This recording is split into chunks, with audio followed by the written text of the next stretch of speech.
Je, unatambua kama kuna zawadi hatari ambazo hupaswi kabisa kupokea kwenye maisha yako? Watu wengi hupenda kupokea zawadi, lakini je, unajua kuwa zawadi ambazo zinaweza kubeba nishati mbaya au mikosi?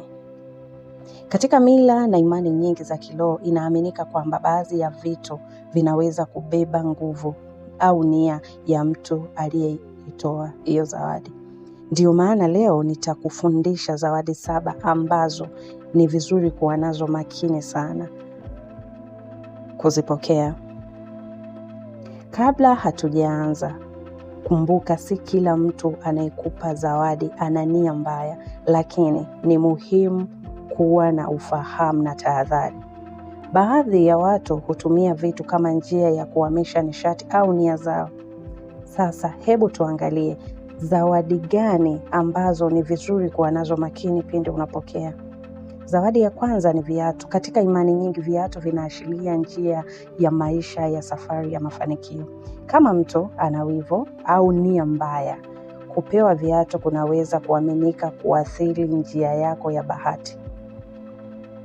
Zawadi ya pili ni nguo zilizotumika. Nguo hubeba nishati ya mtu aliyezivaa. Kama mtu alikuwa na huzuni, matatizo, mikosi, inaaminika kwamba nishati hiyo inaweza kubaki kwenye nguo zako.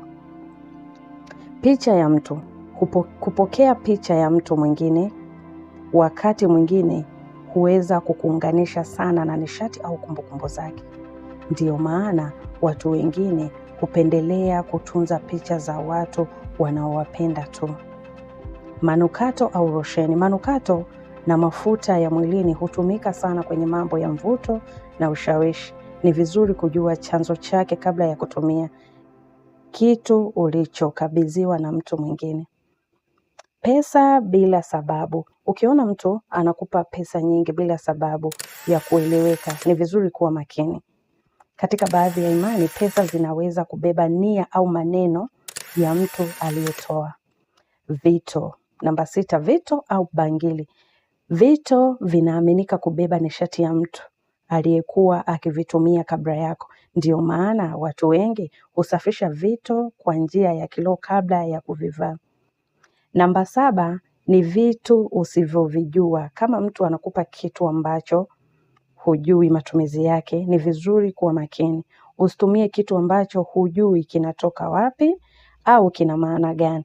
Ushauri muhimu: kama umepokea zawadi na unahisi kuna kitu si sawa, unaweza kufanya mambo haya: kuosha kitu hicho kwa maji yenye chumvi, kuomba dua au sala baraka, au kutoitumia kabisa kama moyo wako haupo sawa.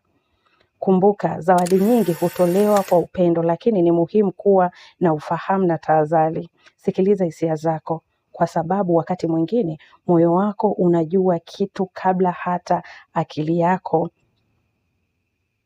Kama umejifunza kitu kwenye hii video, usisahau kulike, kusubscribe, kushare ili na watu wengine wajifunze pia. Na kama unataka ujifunze somo lingine la kiroho kama hili, andika tu hapo chini ya comment. Nitasoma na nitaandaa kipindi kwa ajili yako.